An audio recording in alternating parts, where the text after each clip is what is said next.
자, 반갑습니다. 대가들의 투자비법 성명석 소장입니다. 자, 또, 3주 만에 뵙습니다. 세상을 올바르게, 세상을 따뜻하게, 이데일리 TV의 슬로건입니다. 그래서, 제가 이제 강의를 대전에서 이제, 출발해서 올라오는데요. 대전에 가면 종합청사가 있습니다. 그럼 이제, 1층에 커다랗게 간판이 붙어 있어요. 그래요. 이제, 사실 간판은 그 상업지역과 공업지역에만 붙어 있는 건데요. 종합청사에도 엄청난 큰 간판이 붙어 있습니다. 그래요. 그 이제 크기로 봐서는 좀 불법 간판 같은데요. 농담이고요. 자, 거기에 뭐라고 써 있냐면요. 서민을 따뜻하게 중산층을 두텁게 이렇게 써 있더라고요. 그래서 참 그 문구 보고 역시 참 정부에서 하는 일이 많구나 이런 생각을 해봤습니다. 서민은 따뜻하게. 근데 최근에 1, 2월 달 반짝 오르고요. 네, 그렇죠. 3, 4, 5월 달까지 주가가 아주 좋지 못했습니다. 서민을 따뜻하게, 그렇죠. 주식에서 열받으면 자동으로 따뜻해지죠. 중산층, 이제 없어졌습니다. 자, 두터워졌나요? 얇아졌습니다. 그렇죠. 저는 이데일리 TV의 이 캐치플레이즈가 너무 좋습니다. 세상을 올바르게, 세상을 따뜻하게. 야, 너무 멋지지 않습니까? 그래서, 제가 이제 드디어, 칼을 빼들었습니다. 이제 그동안 한 15년 동안 제 나름대로 평생을 바쳐서 만들어 왔던 겁니다. 그래서 제가 이데일리 TV에서 약 한 2년 반 동안 여러분들을 뵈면서 캔들과 이동평균선, 소위 이제 보조지표죠. 좀 변형을 해서 여러분들께 알려드렸던 것은 간단합니다. 디지털이 아니죠. 아날로그죠. 그러니까 우리보다 먼저 주식을 시작했던 역사가 깊은 200년, 300년을 거쳐온 그들의 선진국들. 예. 그래서 저도 한때 거기에 빠져 있었거든요. 야, 그게 최고야라고 생각했지만 실제적으로 매매할 때는 지금 디지털이죠. 프로그램 매매거든요. 그렇기 때문에 현실성과 좀 동떨어진 그런 보조지표들이 지금도 난무하고 지금도 여러분께 기준으로 삼고 있는 모든 지표들을 한국화해서 결국에는 대한민국에 우리 투자자들을 위한 어떤 지표가 있는가? 저는 단호히 얘기합니다. 없습니다. 그러니까 수학 박사나 어떤 통계학자가 과연 여러분들 위한 어떤 보조 지표를 만들어 놓은 게 있나요? 없습니다. 그래서 드디어 풍요 캔들, 풍요 라인을 여러분들께 공개를 하고 과연 몇 퍼센트냐? 그럼 저는 단호하게 말씀드립니다. 예, 그렇죠. 손절이 있으니까 100%입니다. 자, 그래서 아주 충격적인 강의가 지금부터 펼쳐질 텐데요. 자, 다음 주까지는 제가 앞으로 여러분들께 종목을 좀 대비해서요. 아무리 주가가 1800, 1700, 1500으로 포인트로 쏟아진다 하더라도 가는 종목은 있더라. 가더라도 그 종목 중에서 우량한 종목. 제가 말씀드리는 우량한 종목은요. 회사가 계속 무슨 2년 연속, 3년 연속 적자 회사가 아닌 극히 정상적인 앞으로 자, 주식은요, 꿈을 먹고 사는 거거든요. 앞으로 향후 성장성이라든가 이런 거를 좀 토대로 해서 여러분들께 종목을 하나씩 내비칠 겁니다. 그랬을 때 논리적으로, 수학적으로, 그렇죠? 이 종목이 갈 수밖에 없는 이유를 하나씩 찝어드리는 아주 신개념의 방송을 하려고 시작합니다. 자, 얼마 전에요, 이 이야기 좀 하고 갑니다. 자, 35세 여성이요, 원룸에서 번개탄을 피워놓고요. 스스로 목숨을 끊었습니다. 그러니까 자살을 한 거죠. 사채업자에게 100만 원을 빌리는데요. 사채업자한테 100만 원을 빌렸는데 10% 그러니까 10만 원이죠. 10만 원을 수수료로 뗍니다. 그리고요. 선이자로 얼마 되냐면 40% 40만 원을 뗍니다. 그러니까 100만 원 빌려서 50만 원을 손에 쥐은 거죠. 그 여성이. 그리고 이제 이자가요, 매월이 아니고 매일 5만 원입니다. 5만 원씩 이자를 내야 했고, 이를 어기면, 증권 용어가 있듯이, 사채 용어가 있습니다. 그들이 쓰는 용어에 보면요, 시보리 당한다, 이런 얘기를 해요. 야, 이것도 골치 아픈 얘기냐? 예, 그래요. 시보리란 말이 사실 일본 말인데요. 우리가 그 운동복 아이들 그 체육복 만들 때 보면 맨 그 소매 끝단에 이렇게 마무리로 조여주는 원단입니다. 그건 시보리 원단이다 이렇게 얘기하는데요. 그들은 그러겠어요. 우리가 뭐 잡주다, 뭐 사자, 팔자 세력 이렇게 얘기하듯이 그쪽에서 쓰여지는 거고요. 건달 세계에서 시보리는 물수원을 이야기하는 겁니다. 하나 배웠습니다. 자, 협박을 당한다 그 얘기죠. 그런데요. 하루 이자가 10%입니다. 그러면 연리로 계산하면요. 365일이니까 3650%가 되겠죠. 살인적인 금리입니다. 결국에 살인을 당한 거죠. 결국에 돈을 빌려준 사채업자는 구속이 됐는데요. 4년간 무려 450명한테 4억 5천만 원을 빌려줬답니다. 그러면 4억 5천만 원 나누기 450명 하면요, 정확하게 100만 원씩입니다. 이게 뭐냐면요, 자, 이게 신종 수법이죠. 그러니까 이걸 이제 소위 이제 급전이라고 그러는데요. 급전은 100만 원을 빌리면요, 열흘이 지난 다음에 10% 이자를 붙여서 갖다 줘야 됩니다. 그런데요, 수수료 뗍니다. 정확하게 몇 퍼센트는 몰라요. 저번 시간에 제가 말씀드렸듯이 스탁론과 비슷합니다. 그런데요, 잘 보세요. 4년간 450명한테 돈을 100만 원씩요 빌려줘가지고요, 이자로 8억 9천만 원을 벌었답니다. 그러면 저는 그렇게 생각해요. 야, 이 사채업자가 자본금이 괜찮았네? 4억 5천이니까? 아닙니다. 이거요, 한 5천만 원만 가지고서요, 이렇게 쫙 돌리면 금방 4억 5천 됩니다. 자, 100만 원, 100만 원 두 명한테 빌려줬어요. 가시여성, 나시여성.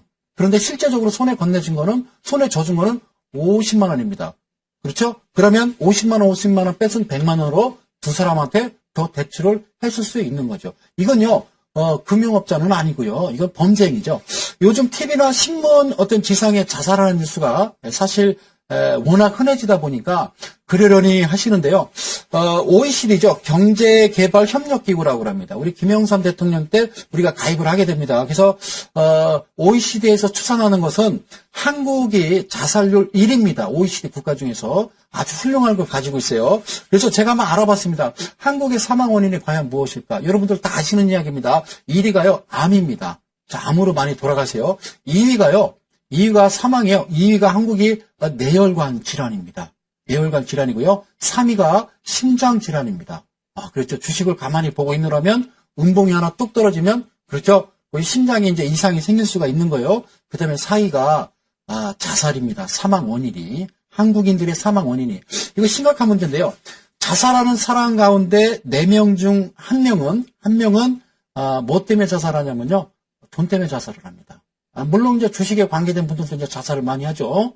최근엔 또 미래저축은행과 관련해서요, 좀 4명인가 자살을 했어요.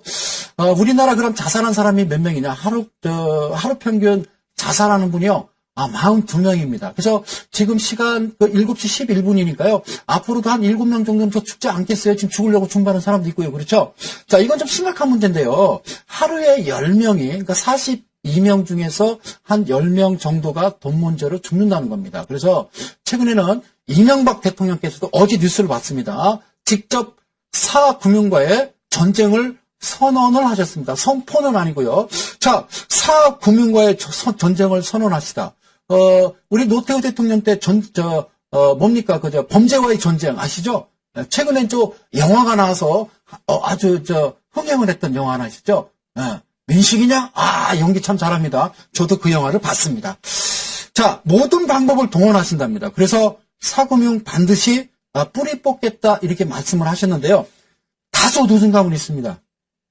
그러나 잘한 일이면은 분명하다 이렇게 말씀드립니다.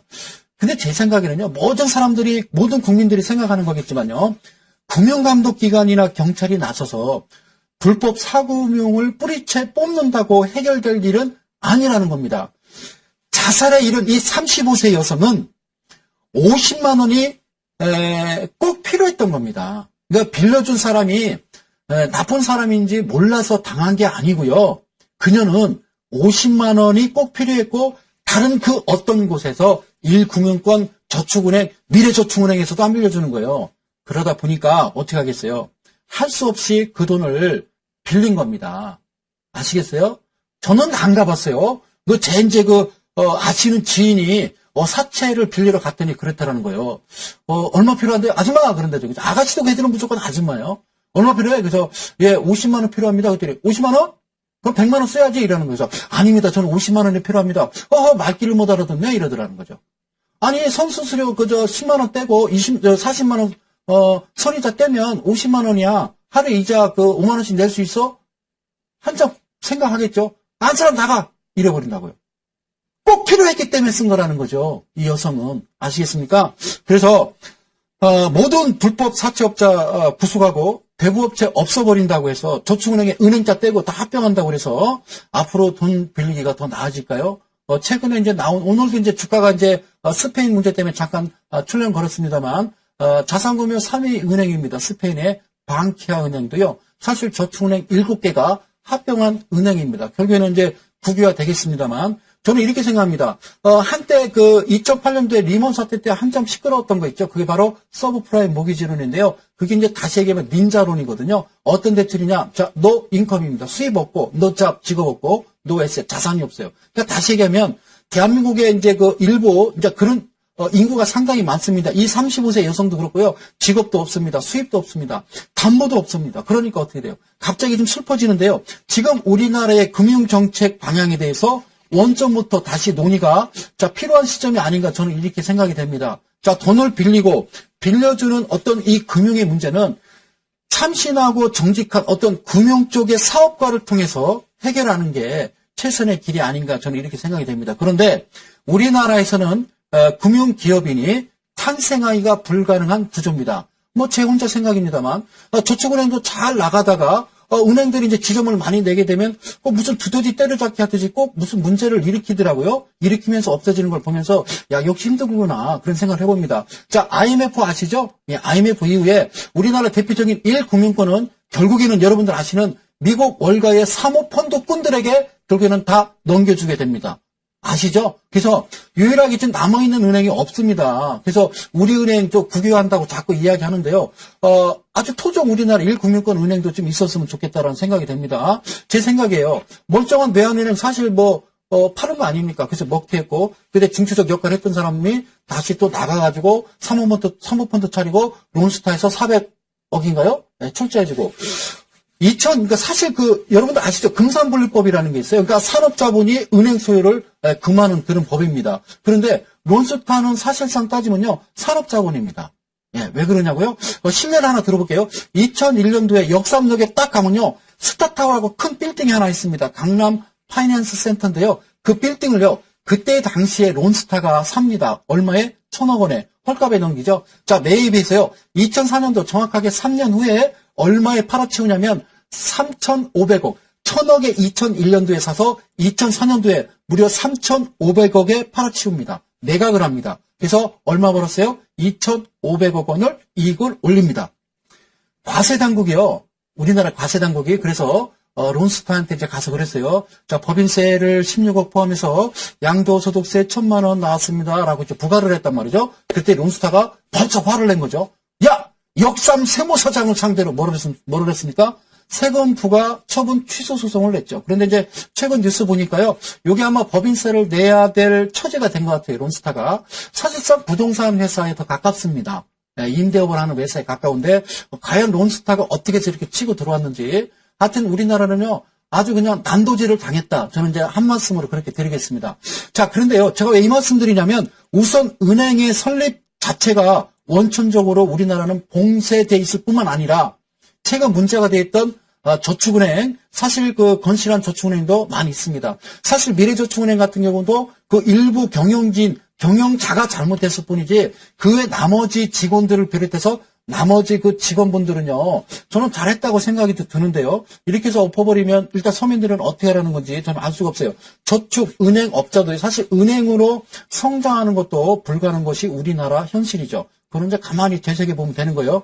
지금의 1금융권은요, 사실상 은행의 돈의 중개를 독점하고 있고, 은행은 또 투자할 곳을 찾지 못해서 돈이 넘치고 있는데, 한쪽에서는 번개탄, 500원짜리 번개탄을 사서 피워서 목숨을 끊고 있다. 이건 뭔가 잘못돼도 한참 잘못됐다는 얘기입니다. 선진국에서는요, 은행 설립이 자유화되어 있습니다.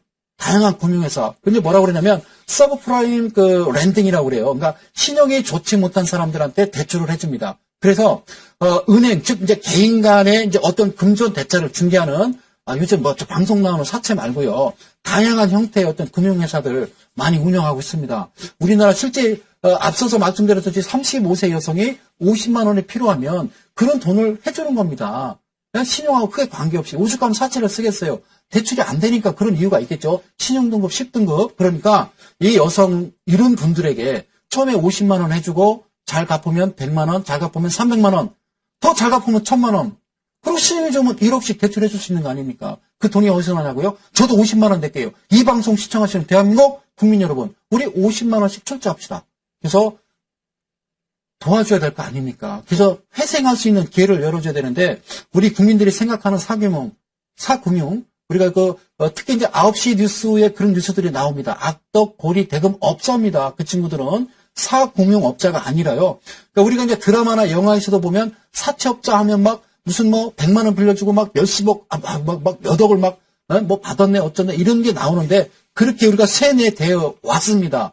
누구에 의해서 그런지는 모르겠습니다만, 그건 만에 한 명이라는 거죠. 일부 극소수의 이런 업자 말고도 사실상 정직하고 건실한 금융사업가 맞습니다.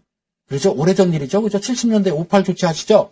우리가 지금 이용하는 새마을금고나 신협이나 이런 기관들의 뿌리도 어찌 보면 결국에는 건실한 어떤 그 금융기업가, 사금융기업가가 사실 이렇게 탄생한 겁니다. 그렇죠? 지금 현재 우리나라의 정상적인 여러 종류의 어떤 은행이 생겨서 돈을 빌려주는 어떤 금융 문제, 좀 더 어떤 효율적으로 해결해 나가야 되지 않나, 저는 이런 생각을 해봅니다. 그래서 제가 왜 서두가 기냐고요? 여러분들 아십니까? 나이스란 회사 아세요? 나이스. 많이 들어보셨죠? 나이스. 그리고 저도 이제 몰랐어요. 제가 이제 무슨 은행 카드를 씁니다. 그래서 제가 깜짝 놀랐어요. 성수장이 신용등급 6등급입니다. 그래서 어떻게 알아봤냐고요? 저도 몰랐어요.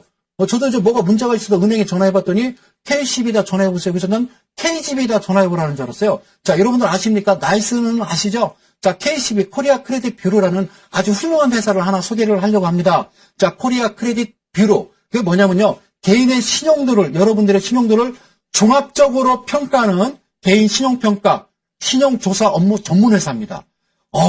대주주가 누군지 아십니까? 1금융권입니다. 1금융권, 또 1금융권 내에 카드사입니다. 또 1금융권 내에 보험회사입니다. 이 회사 19개 법인 회사가 잡은 거 얼마인지 아십니까? 500억짜리입니다. 이 회사 코스닥 상장하면요, 제가 자신 있게 추천할 수 있습니다. 회사 튼튼합니다. 왜요? 대주주가 19개 1금융권인데 이 회사가 망하겠습니까? 그렇죠? 자, 국내 금융 대형 회사들이 공동 출자를 합니다. 그래서 개개인 여러분들의 연체 사진이나 정보를 제공해서 선진 신용사회를 창조하는데 그 목적이 있답니다. 자, 박수를 쳐주고 싶어요. 한마디로 신용인프라인데요.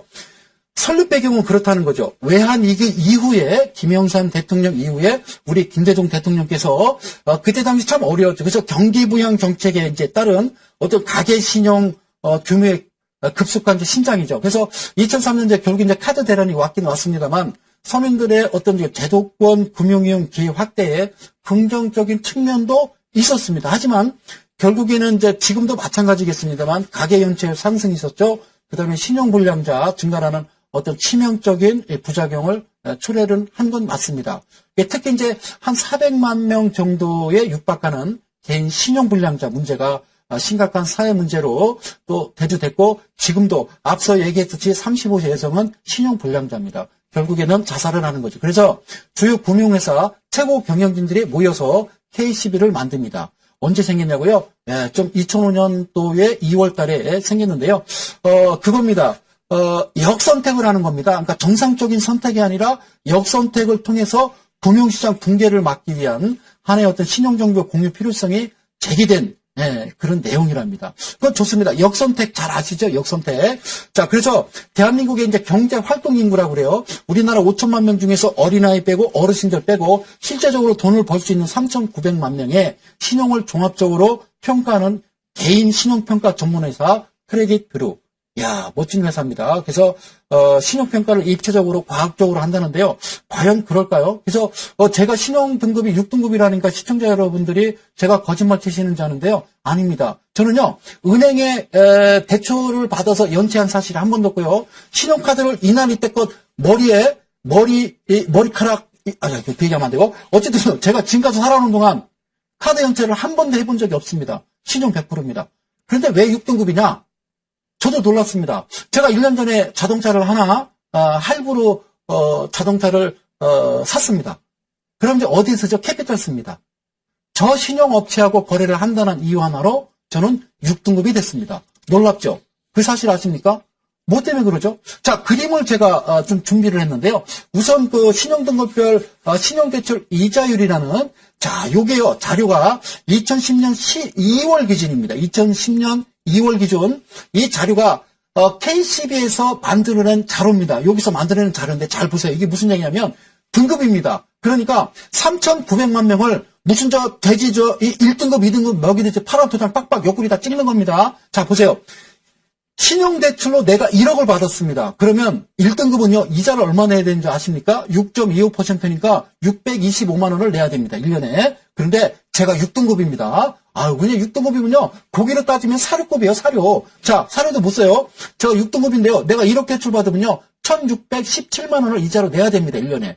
자, 앞서 얘기했던 그 35세 여성, 신용불량자겠죠? 이 등급 10등급입니다.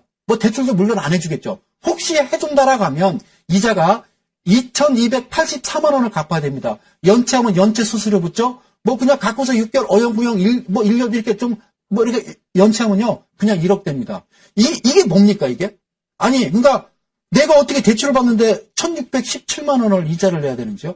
6등급이니까. 그게 놀랍죠, 그죠? 이게 바로 신용등급별 신용대출 이자율이라는 겁니다. 자, 또 한 가지 자료를 만들었어요. 그럼 KCB만 그러냐? 자, 나이스도 마찬가지입니다. 이번에는요, 등급별 의미입니다. 이게 뭐냐면, 1등급, 2등급, 3등급, 4등급, 5등급, 6등급, 무슨 삼겹살 같아요. 자, 최우량은요, 오랜 신용거래 경력이죠. 5천만 명 중에서 이제 500만 명만 그렇다는 거죠. 다양하고 우량한 신용거래 실적 보이고요. 부실할 가능성이 없다는 얘기죠. 자, 됐습니다. 3, 4등급 넘어갑니다. 활발한 신용거래 일부명권 거래 실적은 없으나 그래도 꾸준하게 우량 거래 지속 시 상위 등급으로 진입 가능하다는 거죠. 여기까지는 우리 대한민국 국민은 해당 사항이 안 되는 것 같아요. 저를 기준으로 봤을 때 이 방송 시청하시는 여러분들은 등급이 1, 2등급일 거라고 저는 생각을 합니다. 제 등급 보겠습니다. 5, 6등급 저신용 업체와의 거래 있는 고객으로 이게 무슨 말이냐? 캐피탈, 새마을금고, 농협 이런 데 얘기하는 겁니다. 이런 데 사용한다라는 거죠. 제가 이번에도 아주 놀라웠어요. 저 연차는 사실 없는데요. 그랬더니 어쨌든 캐피탈을 사용하고 있지 않습니까? 이렇게 얘기하는 거죠. 자, 그래서 단기 연차 경험이 많다라는 건 혹시 있다라는 건요. 우리가 이제 대출 받아서 혹시 잠깐 깜빡 잊을 수도 있거든요. 그래서 한 달 지나다가 못 갚았어요. 그러면 여기서 뭐라고 그러냐면 너 6등급 단기 연차 경험 있음 이렇게 돼버리는 거죠. 예, 신용도 하락되는 겁니다. 그리고 뭐라 쓰냐면요. 주의유망 이렇게 되는 거죠. 자, 7, 8등급 넘어갈까요? 7, 8등급부터 심각합니다. 자, 저신용 업체와 거리가 많은 고객. 그럼 미래저축은행, 부산저축은행 사용하는 사람들은요. 7, 8등급이라는 얘기죠. 그리고 단기 연체 경험 많고 단기적 신용도 하락, 주의 예상 이렇게 되어 있습니다. 이게 나이스에서 3,900만 명한테 매기는 등급별 의미의 특징이라는 겁니다. 자, 9등급, 10등급 마지막 뭘까요? 자, 35세 자살한 여성입니다. 위험하다. 현재 연체 중이거나 매우 심각한 연체 경험이 있다. 그랬으니까 사채를 빌렸겠죠. 부실할 가능성 매우 높으며 관리 필요. 벌써 죽었어. 관리 필요가 아니라. 이게 저는 물론 건전한 금융시장을 위해서 꼭 필요한 거겠지요. 그런데 제가 좀 막말로 얘기할까요? IMF가 국민이 만들었습니까? 결국에는 대기업하고, 그렇죠? 대기업하고 정책이 잘못돼서 이렇게 맞물려져 된 거 아닙니까? 소로스도 한 역할 했고요. 그래서 내가 닭집을 하는데 갑자기 장사가 안 돼요. 그 세를 못 내서 대출을 받았어요. 그래서 이자 냈어요. 근데 장사가 또 안 돼요. 하다 보니까 어떻게 연체될 수 있는 거잖아요. 그렇게 돼서 사실은 신용불량자들이 많이 생겨난 거 아닙니까? 그리고 사람 많이 회사에서 일단 감원당하고 많이 잘려나갔죠. 그리고 결국에는 국민들의 현세로 사실 공적자금 투입한 거 아닙니까? 마지막으로요, 부채로 고통받는 우리 서민들을 위해서 제가 이제 두 가지 비법을 알려드립니다. 신용등급 올리는 방법. 자, 그거는요, 간단합니다. 두 가지인데요. 첫 번째는 부채 관리입니다. 빚지지 마십시오. 대출 받지 마십시오. 그럼 간단합니다. 자, 왜? 연체 미연에 방지하기에는 제일 좋은 방법이죠. 특히 저신용업체, 새마을금고, 캐피탈, 신용저축은행 거래 많은 사람 등급 낮아집니다. 거래하지 마십시오. 내 얘기가 아니라 이쪽 얘기예요. 자, 두 번째, 신용카드 최대한 사용 금지하랍니다. 그래서 연체를 하게 되면 안 된답니다. 신용카드 사용해서 우량 신용정보 실적 사는 거 좋지만 신용카드 한도까지 쓰게 되면 그게 무슨 얘기인지 아세요? 내 수입은 모르더라고요. 그 친구들이. 제가 한 달에 300 버는데 저 친구들이 내 수입을 모르더라고요. 한도까지 남발한다는 게 뭐냐면 내 한도가 200이다. 그러면 50만 원까지는 괜찮아요. 그런데 갑자기 200 가까이 써버리면요. 야, 네 소득에 맞겠어. 내 소득이 얼마인데 몰라 이러는 거죠. 자, 이걸 보고 제가 놀랐는데요. 하여튼 신용카드 발급받으면 현금 서비스 받지 말고 200 한도에 50만 원만 착실하게 쓰고 캐피탈 저축은행 새마을금고 거래 안 하면 등급이 올라간답니다. 이게 누가 이러는 겁니까, 이게? 이게 지금 가뜩이나 좋지 않은 경기에 사실 숨통을 좀 끊어놓는 듯한 답답함을 저는 많이 느꼈거든요. 그래서 이야기를 꼭 해야 되겠다. 여러분들 한번 알아보십시오. K12 나이스. 알아보시면요. 여러분들 등급, 내가 알지 못하는 등급이 되어 있습니다. 자, 치과 의사분들, 여러분들 치과 기기 돌 때 캐피탈 쓰시죠? 등급 몇 등급입니까? 그게 제일 궁금하네요. 그죠? 예, 여러분들 소득은 모른답니다. 정부서 해야죠. 국가기관에서 해야죠. 기회를 줘야죠. 철저하게 막아야죠. 각 19개 카드사 1금융권들이 각각 개개인의 정보를 돌려본다라는 거. 그거 좀 창피한 일인데요. 그렇게 안 했으면 좋겠다는 생각입니다. 자, 화이팅입니다. 자, 오늘부터 제가 여러분들께 충격적으로 공개할 것은 바로 풍요 캔들과 풍요 라인입니다. 제가 이제 그동안 이제 강의를 계속 해오면서 여러분들한테 그런 강의를 했었어요. 그렇죠? 자, 주식 회로도라고 여러분들한테 잠깐 맛배기를 보여드렸던 게 있을 겁니다. 제가 이 방송에서 자신있게 말씀드립니다. 아날로그적인 그런 어떤 200년 전에, 100년 전에 만들어진 어떤 그런, 보조지표를 가지고 여러분들 지금 현재 디지털화 돼 있는, 스마트화 돼 있는 그런 시장에서 감히 여러분들이, 계란으로 바위 치기죠. 그죠? 과연, 돈 따셨습니까? 그렇지는 않죠. 그 기준이 잡힙니까? 저도 이제 늘 그래 왔습니다. 모든 사람, 모든 투자자와 이야기를 나누다 보면요. 골든크로스 저는 매수하고요. 데드크로스에 매도합니다. 라고 하죠. 그죠? 매수. 그러면, 저는 그런 생각입니다. 야, 누군가 좀 만들고 있구나. 사실 주식은요. 제가, 툭 쳐놓고 얘기하면요. 포카와 같습니다. 카드 포카와 같은데요. 돈 많은 사람이 이기는 거 아니겠어요? 주식은 사실 불공평한 시장이다. 그리고 이제, 사실 그 대주주가 잘 알겠죠. 그 회사는. 대주주가 잘 알겠죠. 그 회사의 내막은. 오늘 기본적 분석 자체도요. 기술적 분석은 후행성입니다. 그리고 기본적 분석도요. 이미 지난 3개월 전 재무제표를 가지고 여러분들이 판단해야 된다는 거. 그게 상당히 약점이라는 겁니다. 그래서 과연 우리나라에서 앞전에 제가 또 서두에 말씀드렸듯이 통계학자나 수학 박사들이 과연 우리 국민들을 위한 1년에 약 100조 정도를 외인들에 빼앗기고 있는 우리 순수한 대한민국 개인 투자자를 위해서 과연 내 개인 사비를 들여서 여러분들한테 어떤 보조지표를 만들겠습니까? 그렇다고 국가증권거래소에서 이런 것 좀 만들어 주십시오 하고 어떤 부서를 만들어서 개인 투자자를 위해서 만들지는 않겠죠. 그래서 보이지 않는 많은 소위 이제 개인 투자자이면서 많은 어떤 경험을 습득한 분들이 여러분들한테 어떤 기준 잡기 위해서 진심으로 가르치시는 분들이 있다고 생각하신가요? 종목이나 드릴까요? 1,000원짜리, 2,000원짜리? 그게 옳다고 생각하지는 저는 않습니다. 그래서 제가 PPT를 준비해 왔는데요. 이번 시간과 다음 시간까지는 PPT를 보면서 아주 제가 어떤 비유를 해가면서 여러분들 아주 쉽게 가슴에 닿도록 제가 여러분들께 강의를 드리고요. 그 다음 이제 3주부터는요. 종목을 아주 좋은 종목을 여러분들한테 던져드릴 겁니다. 그래서 아주 작은 금액으로 조금씩 사보면서 어떤 경험을 좀 해보셔라. 이런 강의를 제가 준비했으니까요. 자, PPT로 넘어가서 자, 배물이 불일견이요. 자, 보시도록 하겠습니다. 자, 6등급 성소장에 드리는 강의입니다. 자, 신용등급 6등급. 자, 그래요. 저는 캐피탈을 사랑합니다. 그래요. 자. 오죽하면 제가 캐피탈 쓰겠습니까? 돈이 없으니까 캐피탈 쓰지. 화가 나는데요. 하여튼, 진짜 아주 얄미워 죽겠어요. 네. 자, 여러분들한테 저만 그런 줄 아세요? 여러분들 다 찾아보세요. 저 놀랐습니다. 자, 여러분들 보시기에 지금 보시는 차트가요. 다이아그램이라는 차트인데요. 일단 풍요 차트다 이렇게 제가 명명을 하겠습니다. 그럼 과연 풍요 차트라는 게 뭐냐?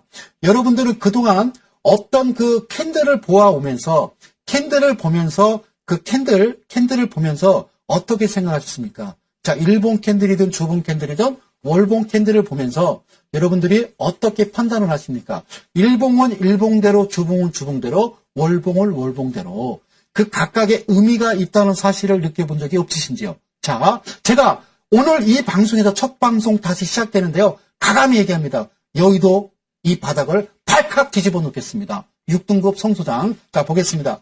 제가 드리는 건 그거거든요. 일봉이든 주봉이든 한번 보자라는 거죠. 제가 지금 이 그어져 있는 이 라인은 하나의 캔들로 본다라고 제가 전에도 잠깐 여러분들한테 설명을 드렸었는데요. 하나하나의 캔들의 의미를 두자는 게 아니라요. 여기서 보시면요. 자, 확대를 했습니다. 여기서 보시면 밑에 꺾어지는 부분에서 이 직전 꺾어지는 요 캔들까지 이렇게 그려보는 겁니다. 이게 캔들인데요. 옆에다 이렇게 선을 그어봤습니다. 하나, 둘, 셋입니다. 아시겠습니까? 이게 결국에는 하나의 캔들로 보아야 한다. 일봉이 됐든 주봉이 됐든 월봉이 됐든 이게 몇 개의 의미를 가질지 모르겠지만 결국에는 하나의 캔들로 보자. 그리고요, 옆에서 또 봤더니요, 하나의 캔들로 이렇게 보는 거죠. 그래서 늘 제가 말씀드리지만 캔들을 그리고 나서 항상 중심 라인은 내가 머릿속에 담고 가야 된다라고 말씀을 드렸습니다. 그 자리가 결국에는 여러분들이 밑꼬리 전략으로 다시 재매수를 할 수 있는 전략도 되겠지만 종단에는 뭐예요? 손절가가 그 자리에 있다는 이야기입니다. 아시겠죠? 그래서 여기 지금 이 부분도 캔들로 하나로 봤을 때 이탈해버리면, 종가가 이탈해버리면 여기는 내가 매도라는 이야기거든요. 매도라는 이야기예요. 그리고 다시 주가가 이 라인에 올라탑니다. 그렇죠? 이 캔들에 올라타서 쭉 진행하고 다시 캔들이 만들어지는데 중심 라인 긋고 밑 시가 부분만 이탈하지 않는다라고 그러면 우리는 가지고 간다. 그리고 또 봤더니 캔들이 또 하나 그려지고 중심 라인, 그리고 우선에 또 캔들 그리고 중심 라인, 이런 그림으로 하나씩 만들어 가자는 거죠. 아시겠죠? 자, 이게 바로 제가 여러분들한테 설명드리는 다이아그램이었습니다. 자, 어렵습니까? 그냥 제가 이름을 명명했습니다. 아셨죠? 자, 이쪽에 지금 앞부분에도 제가 좀 확대해서 이쪽으로 좀 가볼까요? 자, 그랬습니다. 주가가요, 이쪽에서는 캔들이 작게 나오다가 갑자기 큰 캔들이 하나 나옵니다. 그렇죠? 그 이야기는 옆에 이렇게 보면요, 큰 양봉, 단봉, 큰 장대 양봉 이렇게 나오면서 캔들이 크게 나온다는 얘기죠. 그런 다음에 주가가 다시 밀려 내려오는데 정확하게 터치하고 다시 반등을 주는데, 반등 주는 이 양봉의 세계도 의미가 있다는 거예요. 이 세 개의 양봉도 그들의 업무를 하는 거죠. 저는 자신에게 얘기합니다. 이게 우연치 않게 만들어진다라고는요, 없습니다. 이거는 디지털이기 때문에 그래요. 자, 요 세 개가 다시 만들어지면서 이렇게 옆으로 이동하는데 정확하게 이 음봉 하나 캔들이 이 세 개의 캔들을 잠식해버린다는 거죠. 그 이후에 시가가 어디서 형성되느냐? 바로 그 다음날 시가 형성되고 밀어버리면 이게 이탈입니다. 여기서는요, 과감하게 여러분들 매도를 하셔야 됩니다. 이대를 사랑하시는 대한민국 국민 여러분, 개인 투자 여러분, 이 확률을 따진다고 그러면 제가 방송에서 감히 얘기합니다. 여러분들이 욕심만 부리지 않는다라고 그러면, 이 원칙대로만 간다라고 그러면 잃지 않는 방법. 자, 2,000개 중에서 최근에 돌아다니는 종목이 200개입니다. 그렇죠? 그 안에서 주가가 빠지더라도 올라가는 종목은 있다라는 거죠. 그런 종목들을 선별해서 여러분들과 같이 한번 해보겠다는 이야기입니다. 잘못된 거 아니죠? 그렇죠? 자, 다음 화면 넘어갑니다. 자, 이번에는 반대입니다. 자, 이번에는 반대입니다. 이 그림은요, 위에 보시면요, 제가 명명을 사이드 바이 사이드라고 했습니다. 이제 어떤 의미로 나란히 이런 모습입니다. 자, 잠시 전에는 제가 양봉을 기준으로 그렸습니다만 이번에는요, 음봉 기준입니다. 자, 음봉도 똑같습니다. 올라갈 때 양봉이, 그죠? 주가는 올라갈 때 상승 국면에서 양봉이 자주 출현합니다. 당연한 얘기 아니겠어요? 자, 눌린 구간에서는 당연히 음봉이 출현하겠죠. 그런데 어떤 전체적인 큰 추세에서는 음봉이 깊게 내려옵니다. 양봉 보기가 귀하죠. 그렇죠? 최근에 장세도 그렇습니다만 최근에 음봉 장세입니다. 그렇죠? 자, 양봉 장세가 돼야 되는데, 그래서 오늘 제가 넥타이를 시뻘건 넥타이를, 양봉 넥타이를 달고 왔습니다. 자, 증권방송에 제가 10%로 딩딩 넥타이를 메고 오면 전화 온답니다. 재수 없으니까 제 잘라버리라고. 네, 그건 아니에요. 자, 보실게요. 이쪽을 지금 화면을 제가 좀 확대해서 좀 보여드릴 텐데요. 자, 어렵지 않아요. 자, 보겠습니다. 아까하고 모습이 다르죠? 얘가 지금 꺾어지는 이 모습이요, 아까하고 다릅니다. 잘 안 보이실 겁니다. 다릅니다. 자, 음봉입니다. 그 다음에 또 음봉 내립니다. 그죠? 음봉 내리는데 어때요? 자, 잠시 후에 설명드릴게요. 얘도 음봉입니다. 제가 드리는 음봉의 기준은요, 다시 얘기하면 음봉 기준에 옆에 보면요, 옆에 보면, 그렇죠? 음봉 이렇게 세 개가 내리는 겁니다. 요게 합쳐진 게 하나의 음봉으로 본다는 건데, 더 놀라운 것은요, 갑자기 깊어지죠. 아까 제가 지금 바로 전에 설명해드렸던 양봉은 갑자기 꼭지다 생각할 때에는 갭발생하고 주가가 빵 튼다고 그랬죠. 제가 그나마 전 세계 한 70, 80여 가지 나온 보조지표 중에서 제일 신임을 하는 거는 그래도 주식하고 전혀 관계없이 만들어진 바로 사케다 오버배입니다. 아시겠습니까? 그게 그나마 시장과 매우 일치합니다. 나머지는 글쎄요. 그냥 한마디로 웃기다 이렇게 표현을 할 수가 있는데요. 전혀 다르죠. 여기서 짧게 내려옵니다. 이거를요. 다른 말로 얘기하면요. 마르보조 형식이거든요. 자, 제가 얘기했죠. 저는 윗꼬리 아랫꼬리 없다라고 말씀드렸습니다. 캔들에 있어서 윗꼬리 아랫꼬리는 의미 없다라고 말씀드렸거든요. 그래서 주가가 내려오다가 다시 반등하고 내려오고 반등하고 내려온다는 얘기죠. 그리고 급속하게 밑으로 밀려 내려오면 여기가 바로 여러분들 바닥입니다. 자, 제가 다시 한번 이쪽을 좀 삭제를 하고요. 다시 한번 그림을 그리자면요. 다시 한번 그려볼게요. 잘 보세요. 주가가 이제는 이제 감 잡으셨죠? 감 잡으셨죠? 요게 그냥 캔들입니다. 하나에. 자, 주가가 반등하는데 중심 라인 뚫지 못하고 내려갑니다. 반등하는데 뚫지 못하고 내려갑니다. 그리고 급격하게 쏟아집니다. 그런데요, 방송에서는 이 이야기를 역 N자형 하락 패턴 이렇게 이야기합니다. 역 N자형 하락 패턴. 그러면 주가가 올라갈 때는요, N자 형태죠, 그죠? 그래서 여러 가지 보조 지표들이, 여러 가지 기법들이 나옵니다. 그게 뭐죠? 바로 엘리엇 파동도 나오고요.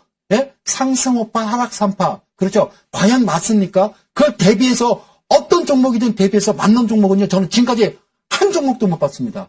그게 맞습니까? 저는 안 맞더라고요. 근데 잘 맞아 들어가는 그런 종목은요, 결국에 제가 꼭지에 결국엔 덜컥 잡더라는 거죠. 그렇게, 야, 차트 이쁜데, 이쁘면 끝장난 겁니다. 그죠? 예, 이쁘면 끝장난 거예요. 그죠? 예. 이쁘면 안 되죠. 그죠? 수수해야죠. 종목도 수수해야 되고, 여자도 수수해야 됩니다.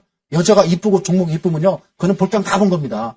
아, 이게 농담이에요. 또 이것도 이런 얘기하면 또 무슨 비하 발언 나온다고 할까봐. 이해 빨리 가도록 제가 설명드리는 거예요. 자, 어쨌든요, 결혼 축하드립니다. 자, 우선요, 설명드립니다. 이 부분을 잘 보세요. 그죠?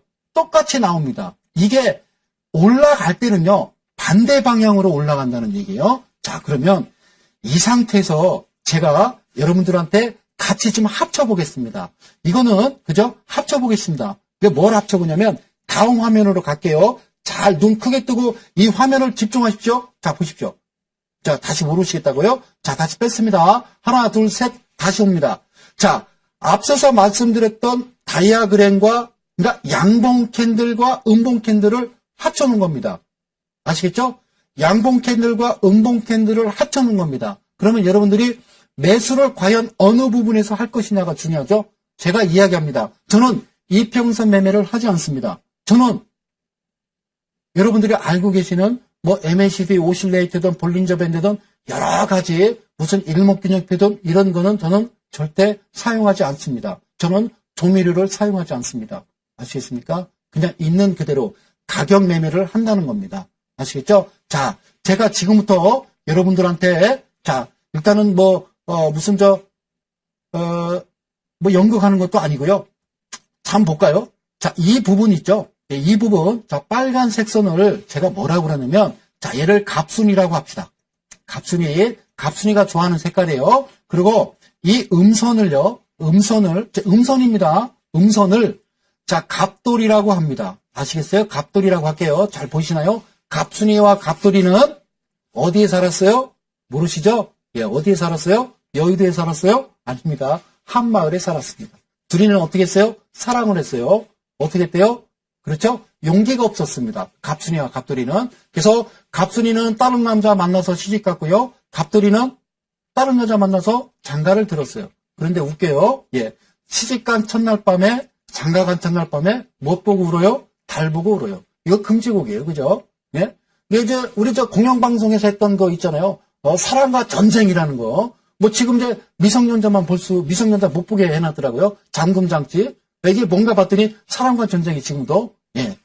아, 그래요. 방영이 되고 있습니다. 그래서, 자꾸 이 얘기가, 자, 갑순이와 갑돌이. 이건 불륜 아닙니까? 그죠? 아니, 시집 갔으면 지 신랑한테 잘하고, 갑돌이는 장가 갔으면 지 마누라한테 잘하면 되는데, 어떻게 첫날 밤에 나와서 달을 보고, 울어요. 그죠?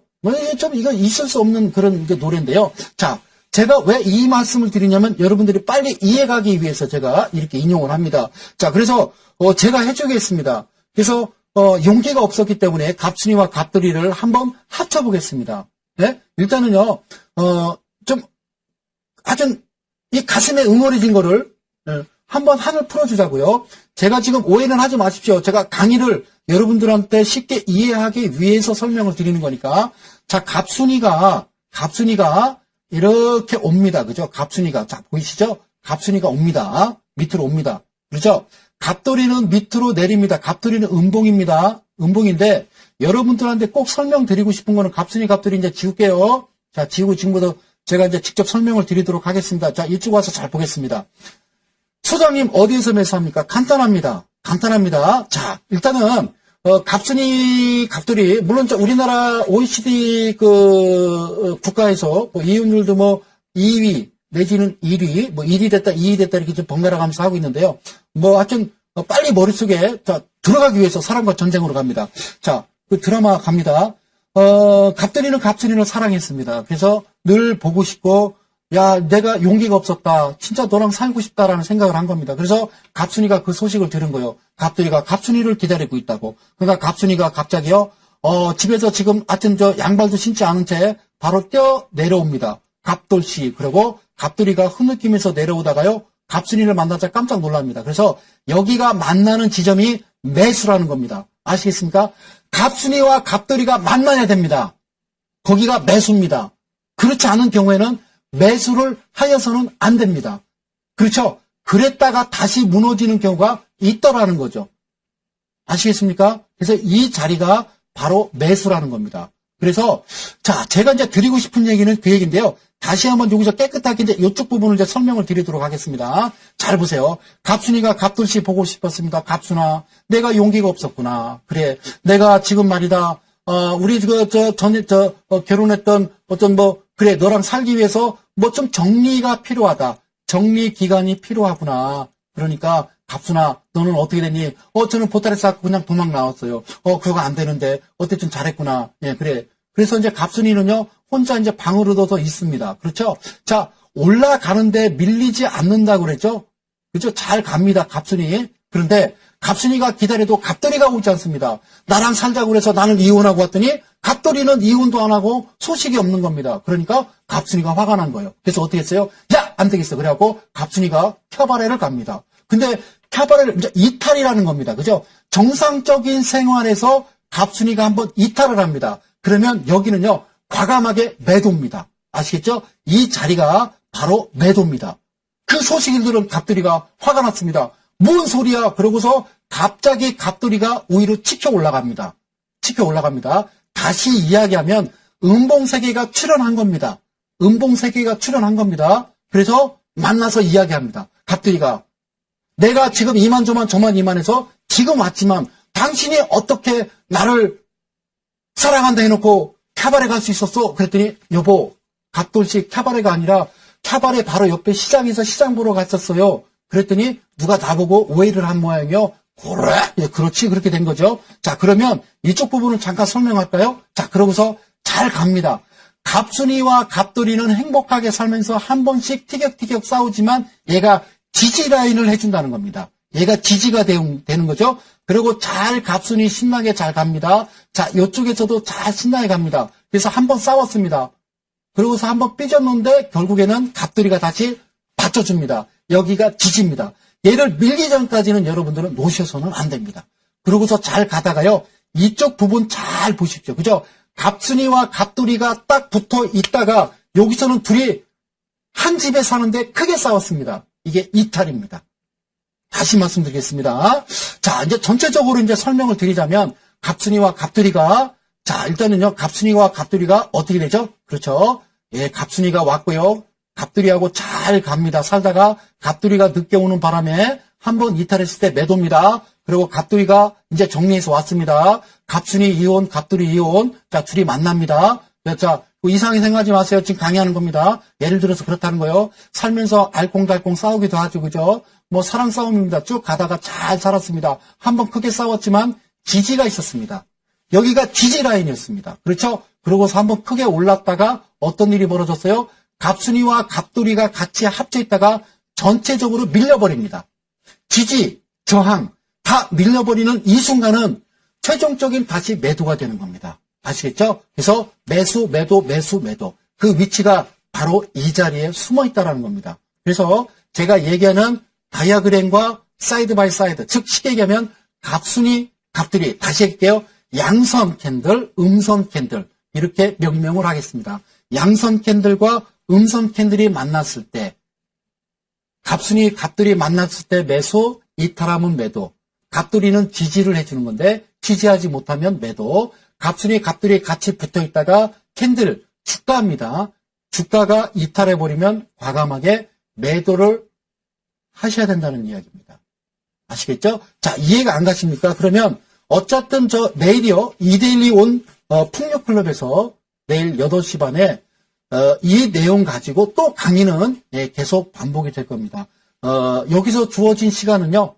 아무래도 저한테 주어진 시간은 1시간이다 보니까 많은 것을 여러분들한테 전해드릴 수가 없다라는 거, 그거 여러분들 아실 겁니다. 그렇죠? 자, 마지막 한번 자 보실게요. 자, 그러면 다음 주에 드릴 강의는 뭐냐?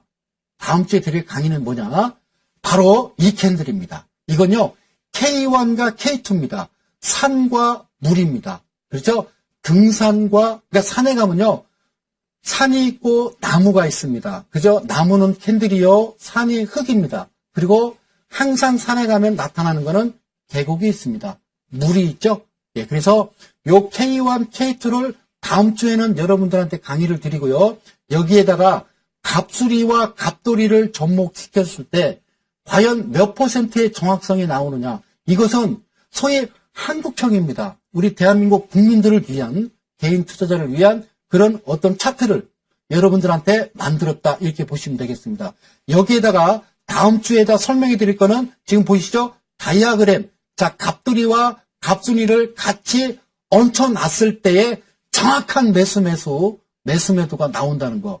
여러분들 그 강의 다음 주 기대하시고요. 어쨌든 내일 다시 제가 드릴 광고는요. 이데일리 온에서 저녁에 다시 8시 반부터 추가적으로 못다한 이야기 나누도록 하고요. 저는 다음 시간에 다시 건강한 모습으로 여러분들과 함께 하도록 하겠습니다. 자, 고맙습니다. 저는 물러갑니다. 성 소장이었습니다.